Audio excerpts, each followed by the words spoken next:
반갑습니다. 검호TV입니다. 오늘은 새로운 부동산 신용어, 얼죽신에 대해서 살펴보고자 합니다. 얼죽신이 무엇일까요? 자, 우선 지난번에 살핀 과연 지금의 대세평형 34평이 인기가 계속될 것인가? 아니면 새로운 평형대가 대세로 자리 잡을 것인가? 신도시 같은 경우는 분양가 상한제로 인해서 가족, 즉 1, 2인 가구보다는 3, 4인 가구의 수요가 상당히 높은 편입니다. 그리고 공급 역시도 34평 이상이 상당수가 많이 분양을 합니다. 서울 같은 경우는 인구 감소 속에 상급지 갈아타기, 대출 부담으로 인해서 또 신도시로 가거나 또 25평을 선택하는 경우가 많이 있습니다. 34평이 요즘 매매가 20억을 넘는 게 서울의 중상급지라고 생각한다면 사실 34평의 서울에 새 아파트를 갖는다. 그리고 평균 34평이 11억대이기 때문에 자본력이 약하고 대출을 많이 부담 가질 수 있는 소득 계층, 젊은 층은 사실 어렵습니다. 이제 장위 푸르지오가 완판에 가까운 분양 성적을 냈기 때문에 이제 34평에 12억, 정말 쉽지 않은 가격입니다. 앞으로는 그래서 서울 분양 같은 경우는 25평의 인기도 상당할 것으로 보여집니다. 자본력을 갖춘 40대는 아직 34평에 진입을 하겠지만 40평 이상 너무 좋죠. 하지만 여유 있는 분들, 현금이 좀 있다. 그리고 신흥 젊은 부자들의 영역이 아닐까 싶습니다.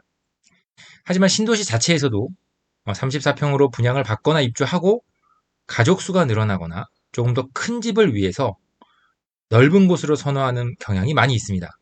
그리고 과거의 신도시는 1기 신도시, 2기 신도시가 40평대 전후의 분양을 많이 했습니다. 하지만 지금은 34평, 30평 그것이 주력이고 실제로는 38평 이상 그리고 25평의 소형과 중대형이 상당히 적습니다. 그래서 신도시를 처음 진입하려는 수요자들은 25평을 쏠리고 그 다음에 신도시에서 여러 가지 상황으로 분양이든 매매든 갈아타기의 수요는 35평 이상을 원합니다. 아무래도 38평, 40평이 되면 방의 개수가 하나가 늘거나 거실과 방이 조금씩 여유가 있어서 가구 배치나 조금 더 여유 있는 공간이 생깁니다. 분양가는 평당 1,000만 원의 차이지만 나중에는 2천만 원 이상 차이가 나는 경우가 있습니다. 자, 오늘 중요한 부분은 이게 아니죠. 얼죽, 이건 아시죠? 얼어 죽어도 아이스 아메리카노. 그런데 얼죽신은 무엇일까요? 바로 요즘 트렌드입니다. 얼어 죽어도 나는 신축할 거야. 전세든 매매든 분양도. 그렇습니다. 정부가 이런 상황을 만들어 주었죠. 청약은 생애 최초 신혼부부의 특별 공급, 자기들의 마이웨이를 만들어 놔서 로또 당첨이 가능합니다. 전세 대출, DSR 미포함으로 현재는 80% 최대 5억까지 가능하기 때문에 서울의 중급지까지도 신축 전세를 가능하게 할 수 있는 부분입니다. 또한 과거에 월세를 두려지 않는 MZ세대, 오피스텔 월세를 1인 가구 때 살았고요. 휴대폰 할부, 당연히 렌탈했고요. 그 다음에 카푸어도 경험한 사람도 있습니다. 즉, 내가 사용 가치, 부가가치, 나의 품위 가치를 위해서는 비용을 기꺼이 지불합니다. 따라서 신도시 3억 미만의 검단 신도시 역시도 이런 전세들이 정책 대출로 저금리로 되었지만 이제는 그 이상이라면 내가 원하는 역세권, 서울, 신축을 가려고 합니다. 자, 매수는 어떨까요? 생애 최초는 6억까지 정책 자금이 가능합니다. 그래서 분양가 총 옵션 포함 6억 이하가 아직도 있다면 인기입니다.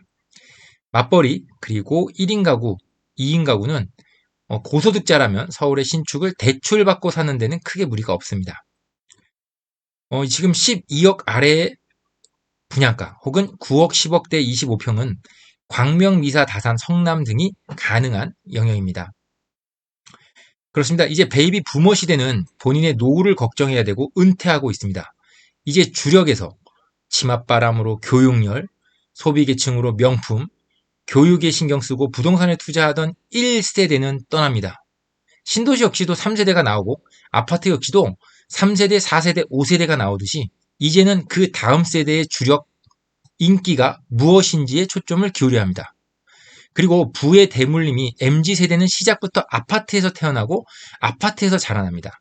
따라서 몬테크, 즉 재개발 재건축의 전세든 월세든 내가 투자 가치로 들어가는 시기가 지났습니다.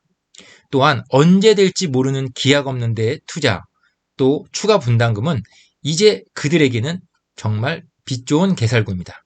따라서 관리 처분이 난 재개발 단지, 재건축 단지이거나 아니면 신축 분양권을 노리고 있습니다.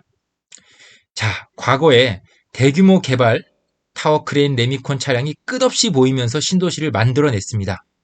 하지만 여러 가지 LH 사태와 택지지구 지정이 3기 신도시가 아직도 지지부진하면서 더 이상의 공급이 쉽지는 않습니다. 그리고 코로나 이후에 2, 3년간 공급이 급감했기 때문에 서울뿐만 아니라 수도권이 그래서 현재 검단 신도시를 비롯해 주변 외곽 순환도로에 있는 신도시 5년 입주 이상 차는 안정적인 전세와 입주자들의 외부 유입이 증가되고 있습니다.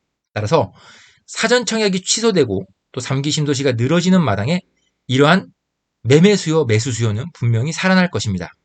그리고 신도시의 편리함을 느끼면 처음에는 잠깐 살아야지 하지만 거기서 매수나 그 지역의 청약으로 진입하게 됩니다. 그렇습니다. 이제 코로나 이후에 패러다임이 바뀌었습니다. 부동산의 미래, 현재 매수에 가담하는 90년대생, MZ세대의 가치에 기대해 봅니다.